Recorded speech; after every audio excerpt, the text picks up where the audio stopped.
This is your story, and you're going to build your story. Yeah.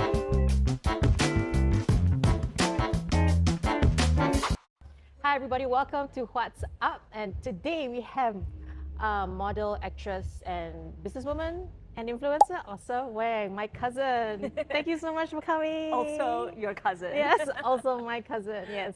Thank you so much for coming. No. I feel like this conversation is long overdue. Yes. And that you have done so many things. Okay, just some background. Okay, Åse and I, we are the same age. We grew up together. But when she transferred to international school, and after that, I don't really know all the in-betweens. I would see her sometimes, but Life happened. yeah. So after all these years of, reinvention, because I think we evolve along the way, we reinvent along the way. What is your personal brand now? How would you describe it?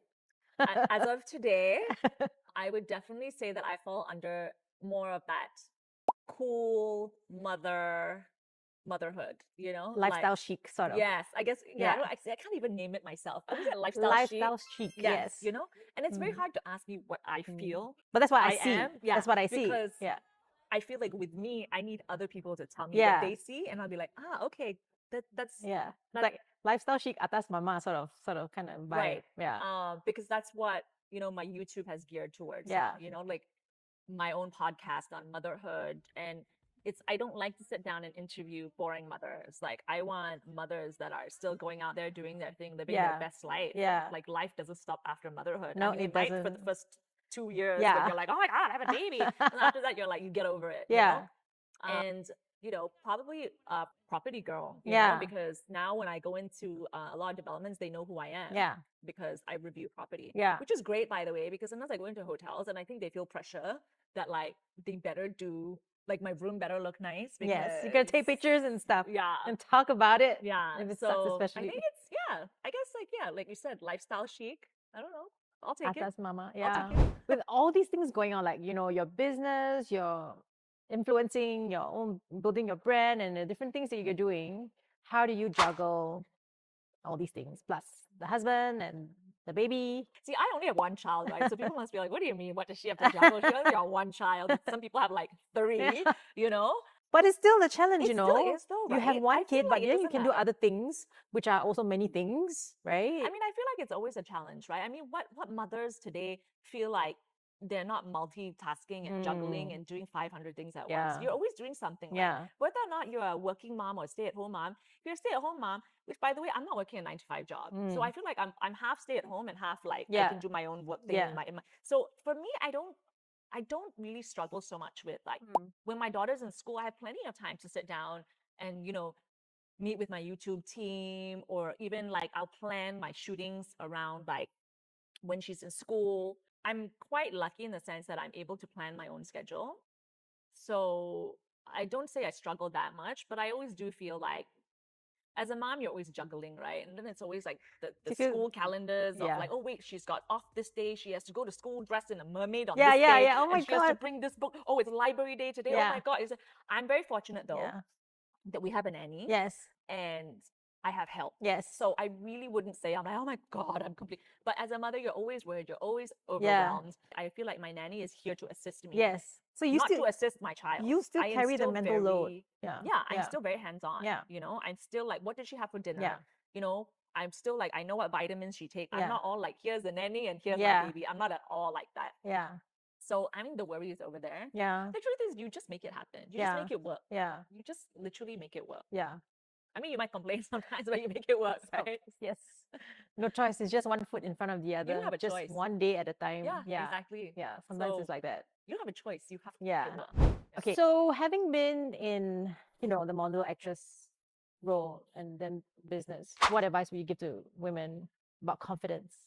I think confidence is very different for different women, but I always think that confidence always has to come from also people that you surround yourself with. Yes. People that are making, you feel good. Mm. Women that make other women feel Yes. good. You don't want to surround yourself with friends that are going to be happy when you fall down or be jealous in some sort of way, Like it's very, very important to just be around a good group of people Yep. that can lift you up Yep. and that can also, by the way, tell you when you're out of place, you know. But a good group of women, or whatever group it is that you choose, that just to make sure that they are lifting you up and giving you the confidence that you need to get through whatever you Yeah. might need to get through. Yeah. Okay. It's a company that you keep, I believe, Okay. that also molds to how you feel. Yes, I think that's important as well. But at the same time, when you need to say do a pitch or present yourself, how do you access that confidence? Do you have a trick, or just do it anyway? I literally have this conversation with myself. There are two ways I deal with that. Yeah. Sometimes I just literally walk in and I'm Yeah. like, I'm going to freaking wing it. Yeah. Because if it's meant to be mine, it's Yeah. meant to be mine. Yeah. Because I believe that overthinking and over preparing and getting in your head will really, and when you, especially about pitches, right? Because for actors, it's almost the same thing, right? You go into a room and you have to audition. Yes. All the Except time. business people are going into it and they're pitching an idea. Yes. We are pitching ourselves. So when you Yes. go into a room, the one thing that I learned was don't overthink it. Yeah. Yeah. And go in. Yeah. If it's yours, it's yours. Yeah. It's meant to be. And I think just having that pep talk, Yes. just that, even if it's just 1 minute or 30 seconds of just talking to yourself and just saying, look, it's going down. It's going to happen. Yep. And you just go in there, try your best. Yep. And if you flop it, then you know what? It was not meant to be. Yeah. So, but of course, prepare yourself for it. But if it's meant to be yours, it's meant to be yours. Yeah. So it's like really just having that pep talk, Okay. So what advice would you give to younger women who are trying to forge their path in competitive industries like you did? Be fearless. If you're young, okay, like I was, I would say if you're young, be so fearless.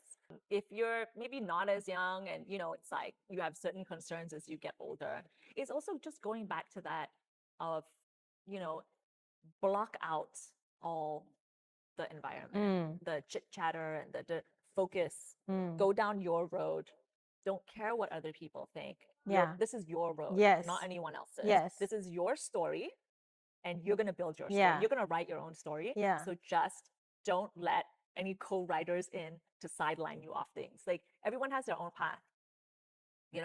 I didn't have the very cookie cutter way either, but I wrote my own story. I struggled a bit along the way, but you need struggles to be able to feel competition.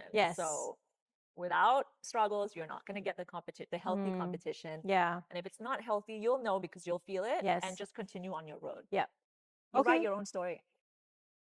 Okay. It's your story to write, not anyone else's. Remember. Yes. Is there any advice you would give your younger self? You know what? I wish that I was more in the moment when it came to things. Like now when I think back. And the things that I did, I wish I had taken in the moment more. It was like my career happened so fast and so strong that I never really sat down and thought, I'm doing this right now. Like, wow. Like, I don't remember a single moment where I should have had those moments. Where I should have had the moment where I was on set with Leon Lai and been like, I'm on freaking set with Leon freaking Lai. Never did any of that. Okay. I was in Japan working for a year because I got Shiseido campaign, which was till this day my biggest paying job ever. I did Shiseido for 2 years. Nice. And I don't remember once taking it in and just being like, wow, like this is what's happening. Okay. And I think that's my biggest regret and my biggest advice to people now, whether it's in entertainment or business or whatever, is just to take in that moment of success.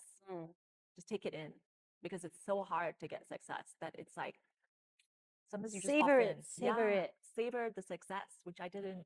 I didn't do. Okay. Thank you so much. Thank you for your time and for sharing all your insights. Thank you. Loved having you. And I hope the podcast becomes a great success and take in the moment. Yes. And it's a very competitive world out there. So we can only do what we can do best. Yes. Yes.